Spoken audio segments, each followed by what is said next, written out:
што е еволуција и кои се доказите за неа. Според теоријата на еволуција, особините на единките варираат во рамки на еден вид. Единките чиишто особини се најдобро приспособени на нивната животна средина имаат поголеми шанси да преживеат и да создадат потомство. Оваа теорија се заснова на изучувањето на варијациите и сличностите, како кај живите организми, така и кај фосилите. Бројот на фосили и нивната поставеност во одредени делови на карпите се нарекува фосилен запис. Фосилните записи се показатели за видовите на животни и растенија што постоеле во минатото, од пред милиони години се до пред 10.000 години. Некои фосили, како што се едноклеточните цијанобактерии пронајдени во карпи во Австралија, се постари од 3,5 милијарди години. Палеонтолози се луѓе кои ги проучуваат фосилите. Тие макотрпно ја споредуваат градбата на фосилизираните делови на телото и на фосилизираните отпечатоци за да покажат како животните и растенијата се менувале и еволуирале со текот на времето.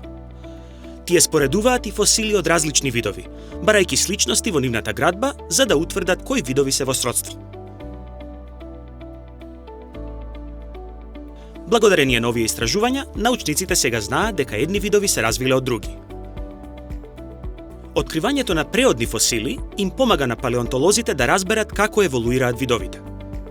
Например, во 1988 научниците пронашле фосил на риба стар 317 милиони години со шака како перка и заклучиле дека се работи за животно кое преминало од водено во копнено живеалиште. На оваа слика можеш да ги видиш разликите меѓу прстите на различни риби. Во истиот период се откриени преодни фосили на влекачи со вилици како на цицачи, со што палеонтолозите ја потврдиле појавата на првите цицачи уште пред 245 милиони години. Значи, некои цицачи живееле во исто време со диносаурусите. Благодарение на фосилниот запис, научниците може да го следат патот на човечката еволуција од првите човеколики мајмуни и дури да утврдат кога еволутивните патишта на човекот и шимпанзата се разделиле.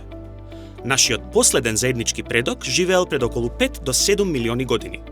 Од тогаш се откриени преку 20 хоминидни видови. Следењето на потеклото на растителни и животински видови преку фосилни записи не е екзактна наука. Ова е отежнато од недостатокот на преодни фосили, поради што имаме значителни празнини во фосилните записи. Бидејќи фосилизацијата ретко се случува, многу преодни видови воопшто немаат фосили. Сепак, постојано се откриваат нови фосили, па барем некои од празнините ќе бидат пополнети. Во ова видео научивте што е фосилен запис и како тој придонесува за нашето разбирање на еволуцијата. Научивте и за проблемите со фосилниот запис. Можете ли да најдете други примери на интернет или во книги за преодни фосили?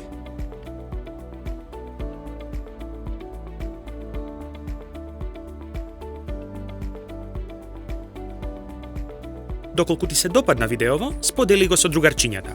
За повеќе интересни содржини посети ја нашата веб страница naukazadeca.mk.